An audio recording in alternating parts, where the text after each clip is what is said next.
Kami akan selalu mengabdikan diri untuk company. Saya adalah...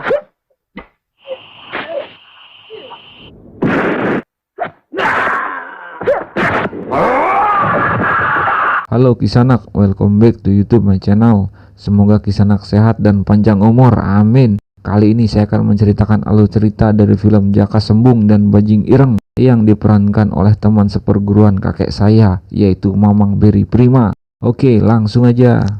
Bismillahirrahmanirrahim. Di awal film memperlihatin jagoan kita semua, dialah Parmin, tapi orang-orang menyebutnya Jaka Sembung. Jaka terlihat sedang berbincang dengan pamannya. Mereka sedang mengatur strategi mencari cara agar mampu menumpas serta mengusir para company brengsek dari bumi Indonesia tercinta ini. Tapi perbincangan mereka harus terhenti karena suara ledakan dahsyat dari letusan Gunung Ciremai. Para warga lari kocar-kacir menyelamatkan diri, hewan peliharaan, harta benda, serta istri tetangga. Lalu mereka pergi meninggalkan desanya dan mencari tempat yang aman. Di saat warga sedang mencari tempat aman, malah ada seseorang yang kurang kerjaan karena sedang bersemedi di dalam gunung Ciremai itu. Dialah Balunggusi, si pemilik ilmu Aji Karang dan Pancasona. Seketika pertapaannya terganggu karena kepalanya kejatuhan batu. Lalu terlihat ada seorang wanita yang mencari suaminya. Tiba-tiba Balunggusi keluar dan melihat wanita itu. Balunggusi yang masih keliengan karena habis ketiban batu menganggap kalau wanita itu adalah Ki Sapu Angin, musuh bebuyutannya yang merupakan guru besar dari Jaka Sembung. Dengan kesaktiannya Balunggusi membunuh si wanita itu. Katakan pada Ki Sapu Angin, balung besi datang. Kembali ke Jaka Sembung dan para warga yang telah tiba di desa tetangga yang aman dari amukan Gunung Ciremai. Mereka disambut baik oleh warga setempat. Siapa mereka?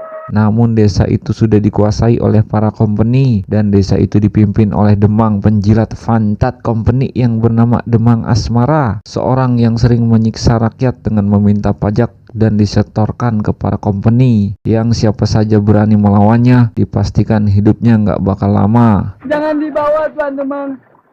Aduh. Malamnya di kediaman salah seorang menir dengan penjagaan ketat, terlihat seorang perampok yang dikenal dengan sebutan Bajing Ireng sedang melancarkan aksinya, merampok di kediaman menir dan mengambil harta bendanya. Namun aksinya ketahuan oleh istri si menir. Alhasil si menir mencoba menembaknya. Mendengar suara tembakan, para penjaga langsung menyerang. Terlihat kemampuan Bajing Ireng yang bisa loncat sana loncat sini dan berhasil mengalahkan para penjaga itu. Sangat mengejutkan, Bajing Ireng mendatangi para pengungsi dan memberikan harta curian itu ke mereka. Bagikan pada kawan-kawanmu dengan adil. Ya, bisa dibilang Robin Hood-nya Indonesia. Dan aksinya itu diketahui oleh Jaka Sembung. Tuan Demang.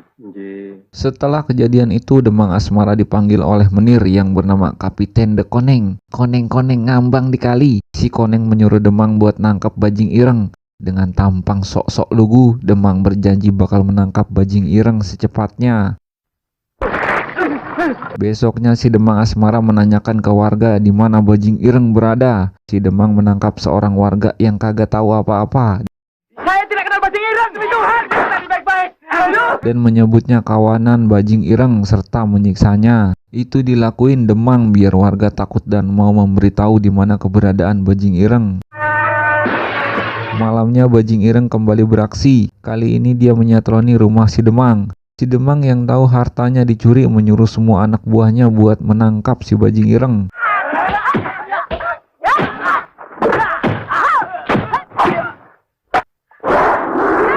Di sini Bajing Ireng yang sendiri sempat kewalahan menghadapi para penjaga. Namun bukan Bajing Ireng namanya kalau tak berhasil lolos.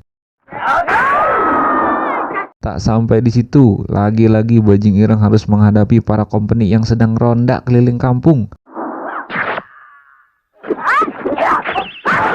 Terlihat Jaka yang dari tadi memperhatikan dari jauh.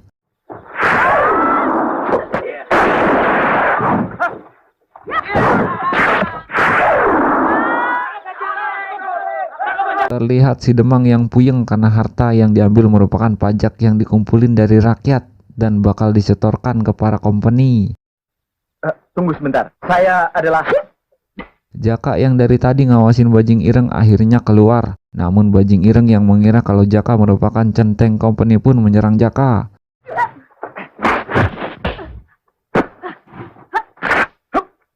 Saya Jaka Sembung, buronan company juga. Dan sangat mengejutkan, Bajing Ireng pun merupakan seorang wanita bernama Roijah. Lalu Jaka ngomong kalau dia juga buronan company sama seperti dia. Sejak saat itu mereka berdua bekerja sama.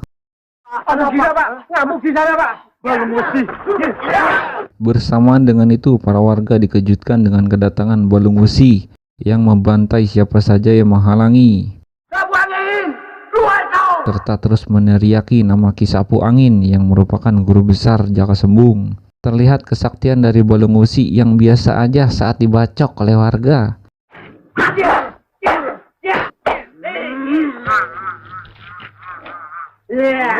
Apa, Paman? Setan itu hidup lagi. Dia mencari-cari gurumu. Saat mau pulang, Jaka bertemu dengan sang paman.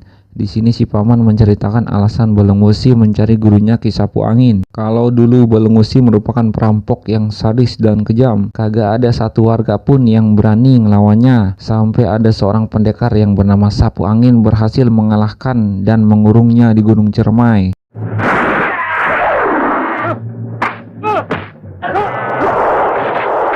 Satu saat akan kubalas kesalahan ini.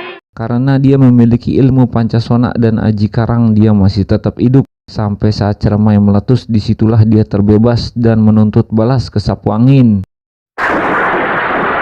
Lalu Balung Besi mendatangi kediaman Demang Asmara dan membantai semua anak buahnya.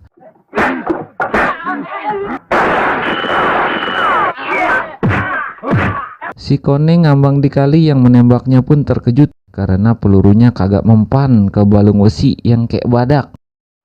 Keng rawuh ya. Demang yang udah tahu soal Balung Besi memanggil pengikutnya yang bernama Mata Iblis, Si mata iblis. yang merupakan kawan lama dari Balung Besi. Di sini Mata Iblis juga mengajak Balung Besi buat bergabung dengannya dan membuat si Demang Asmara bertambah kuat.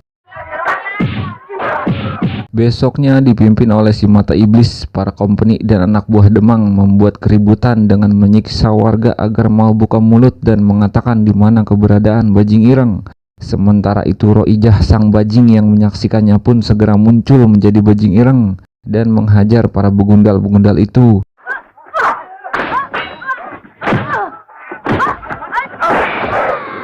Saat tertembak oleh company, Bajing Ireng pun terkapar.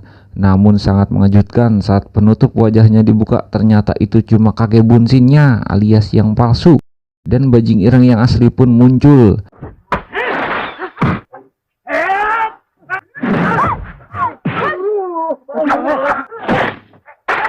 Di sini si Bajing sempat kewalahan menghadapi musuh yang terus berdatangan. Lalu datang lagi dua pendekar memakai pakaian seperti Bajing Ireng, yang ternyata itu adalah Jaka Sembung dan pamannya yang membantu Roijah menghadapi company dan pengikutnya.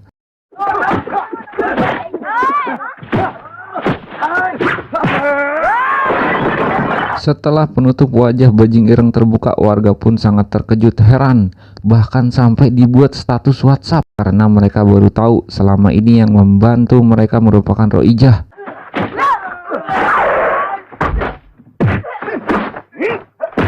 Saat Jaka mencoba melawan si Mata Iblis, Jaka hampir saja kalah. Rupanya aki-aki itu kagak bisa dianggap remeh. Jangan tatap matanya. Karena kalau Jaka tetap memandang matanya, maka Jaka dan Mata Iblis jatuh cinta. Melihat Jaka Sembung kewalahan menghadapi Mata Iblis, Roijah melompat membantu Jaka.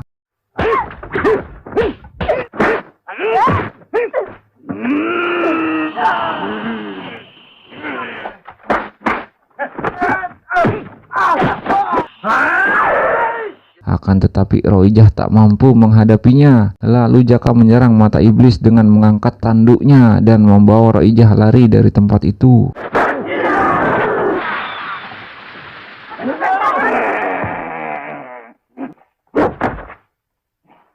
Ini bahaya besar. Menir De Koneng yang tahu Jaka Sembung telah bergabung dengan Bajing Ireng pun panik sampai cepirit ijo dan menyuruh Demang Asmara buat segera menangkap Jaka Sembung dan Bajing Ireng dengan imbalan Demang Asmara bakal diajukan menjadi Bupati Majalengka. Kami akan selalu mengabdikan diri untuk company.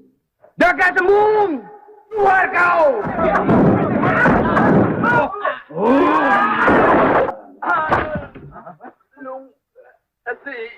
Malamnya Balung Wesi terlihat sedang membuat keributan guna memancing Jaka keluar.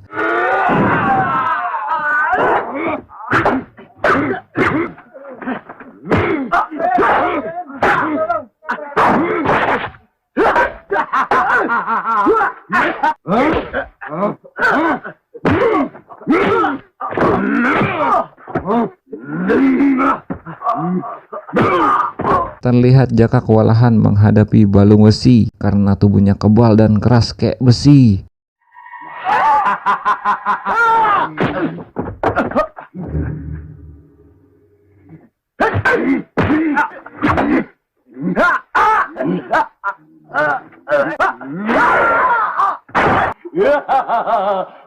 Seketika Jaka teringat ucapan sang guru Kisapu Angin, kelemahannya adalah air. Dan gunakan terus wahyu takwa.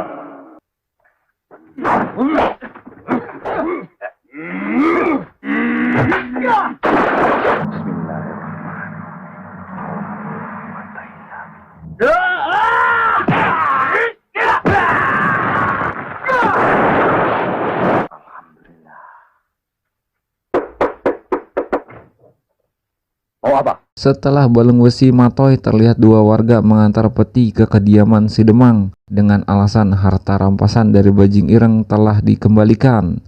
Kiluk, bah, betapa terkejutnya mereka, ternyata isinya kepala dari Balung Wesi. Besoknya Demang Asmara yang murka mengumpulkan warga dan menanyakan keberadaan Jaka Sembung dan Bajing Ireng. Salah satu warga yang berambisi menjadi kades berkhianat dengan memberitahu persekutuan kades dengan Jaka Sembung dan Bajing Ireng. Seketika si kades dihukum gantung. Demang memberinya kesempatan buka mulut sampai cerutunya habis dihisap. Tapi sampai cerutu itu habis, kades tetap tidak mau bicara tentang keberadaan Jaka dan Bajing Ireng. Kades pun mati dengan terhormat. Seketika warga yang tak terima mencoba berontak, tapi dengan cepat pasukan si Demang menghadang dan menangkap siapa saja yang dianggap provokator dan dihukum gantung sama seperti si kades sebelumnya. Tak berselang jagoan kita semua datang dan menyerahkan dirinya dengan ketentuan para penduduk dibebaskan. Lalu Jaka dimasukkan ke dalam penjara. Yang tak berselang datanglah si Menir De Koneng, koneng-koneng ngambang di kali. Di sini si Koneng mau membebaskan Jaka asal dia mau bergabung dengannya, dan Jaka bakal langsung diangkat menjadi jenderal di angkatan militer Belanda. Dengan tegas Jaka menolak mentah-mentah, Jaka gitu loh. Lalu si Koneng pergi meninggalkan Jaka. Malamnya Demang mengadakan pesta atas keberhasilannya menangkap Jaka Sembung. Di sini Demang menyodorkan anaknya buat digenjot sama si Koneng. Tuhan terlalu baik. Dengan senang hati Koneng menerima dan mengatakan sebentar lagi dia bakal mengangkat Demang menjadi bupati. Sementara itu para warga yang udah lelah dengan semua ini mutusin buat menyerang. Kanang lawang bae nemeni akang boleh kan? Strategi yang dibuat Bajing Ireng buat mengelabui para penjaga pun berhasil. Jangan. Sampai akhirnya semua orang di tempat si Demang lari kocar-kacir karena serangan yang sangat mendadak. Sementara itu Bajing Ireng lah yang membebaskan Jaka dan mereka langsung menuju garis depan buat membantu para warga yang sedang bertarung.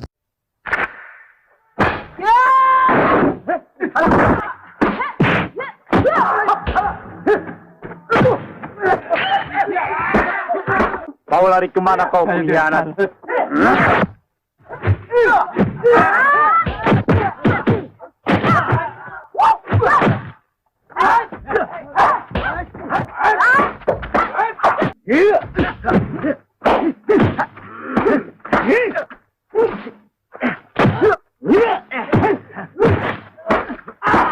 Menir Koneng yang sedang melakukan pengencrotan pun harus terhenti karena mendengar kegaduhan di luar. Saat Koneng melihat Jaka Sembung sedang bertarung dengan si mata iblis, dia menembak Jaka.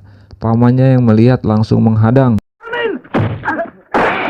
Dan akhirnya sang pamanlah yang tewas. Melihat itu Jaka langsung menyerang si Koneng dan dengan mudah Jaka membantai si Menir itu. Mampos. Lalu Jaka kembali melawan si mata iblis.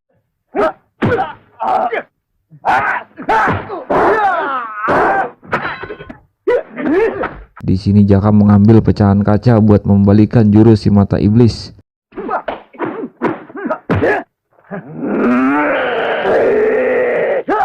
Seketika si mata iblis merasakan jurusnya sendiri, senjata makan tuan, dan si mata iblis pun matoy. Mamam lu.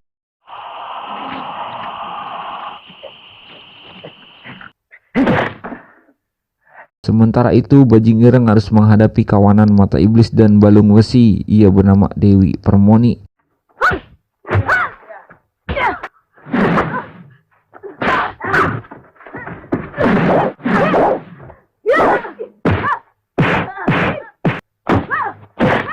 Yang pada akhirnya Bajing Ireng lah yang menang dengan mengeliti wajah Dewi Permoni sampai kelihatan tulang tengkoraknya. Demang penjilat pantat company yang tahu si Menir Koneng mati langsung uring-uringan soal kenaikan jabatannya menjadi bupati dan melampiaskan kemarahannya dengan melawan Jaka.